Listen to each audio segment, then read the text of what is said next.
Je vous l'avais promis lors de notre dernière rencontre, il serait peut-être bien qu'en ces temps de contraintes et de pandémie, on réussisse à s'évader un petit peu, à partir quelques instants en dehors de notre quotidien.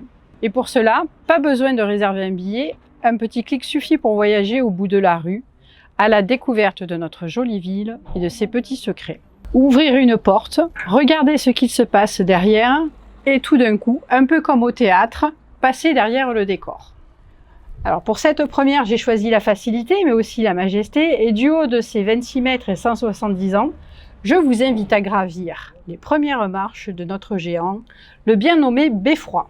Nous voilà arrivés sur la première plateforme. De là, on aperçoit les seuls vrais vestiges du Moyen-Âge de cette tour profondément transformée.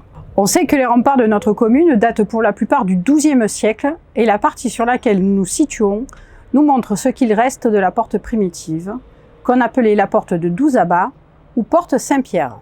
Elle s'ouvrait vers le sud de la ville et l'église Saint-Pierre-Esliens où se trouve actuellement le boulodrome. Au Moyen-Âge, cette porte Saint-Pierre était avant tout un bâtiment de défense et de protection pour nos ancêtres taurois. Un pont-levis existait encore à la fin du XVIe siècle. Il enjambait un fossé défensif juste au pied de nos remparts. Je vous invite à descendre les quelques marches encore en place de l'escalier qui menait au chemin de ronde.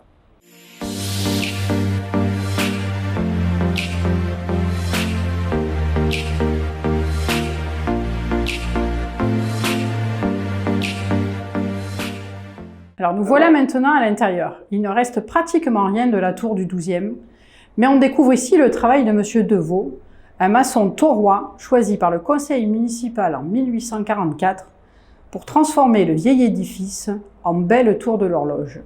Mais au fait, pourquoi une tour de l'horloge?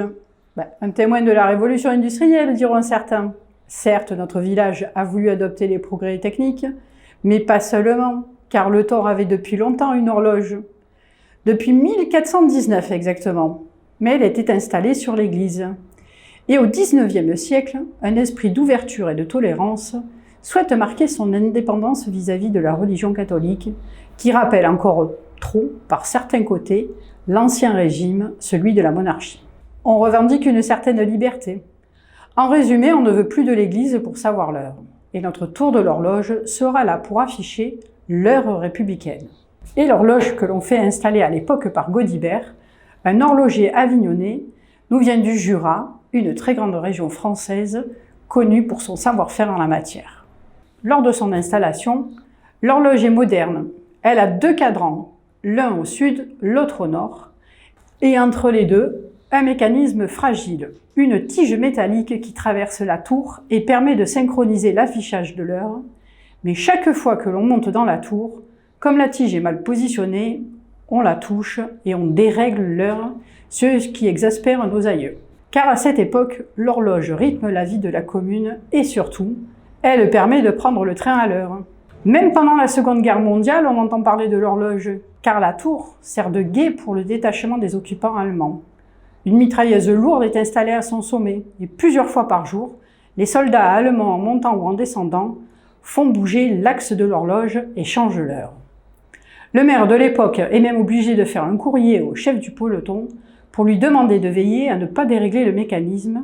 Nos archives ont conservé ce courrier, mais pas la réponse. Allez, passons au dernier niveau de la tour et allons admirer le point de vue. Nous voilà perchés à 26 mètres dans le campanile qui porte la cloche que nous apercevons. Elle pèse 850 kg, elle sonne toutes les demi-heures.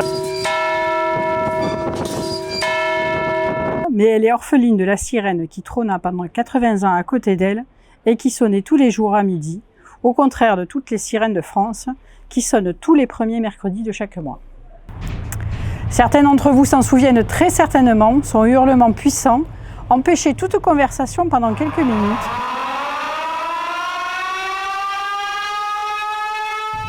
Mais elle permettait aussi, avant l'avènement des moyens de communication électroniques, de prévenir les pompiers d'un sinistre ou d'un accident. Elle pouvait sonner jour et nuit, et pour ceux qui habitaient à proximité, se faire réveiller par ces décibels n'était pas forcément très agréable. Parler d'en haut me permet de terminer sur une dernière anecdote à propos du Beffroi. La prochaine fois que vous viendrez au marché, je vous invite à regarder d'un peu plus loin, en arrivant de la mairie ou de la salle des fêtes, et vous constaterez qu'il n'est pas tout à fait droit. Il penche un peu vers l'avant au sud à cause d'une double erreur de conception. Une première, au niveau de la première plateforme qui a été construite avec un décalage de 20 cm que l'architecte a essayé de rattraper sans y parvenir en totalité. Puis la seconde par une surélévation de la tour que l'on rehausse d'1 mètre après s'être aperçu que le son de la cloche ne portait pas assez loin pour alerter la population au sud de la commune en cas de catastrophe. Ces deux éléments combinés font pencher la tour de quelques centimètres, créant un porte-à-faux comme à la tour de Pise. Voilà, notre première séquence est terminée. Je vous invite à nous retrouver très vite au bord de la Sorgue pour d'autres découvertes. À bientôt!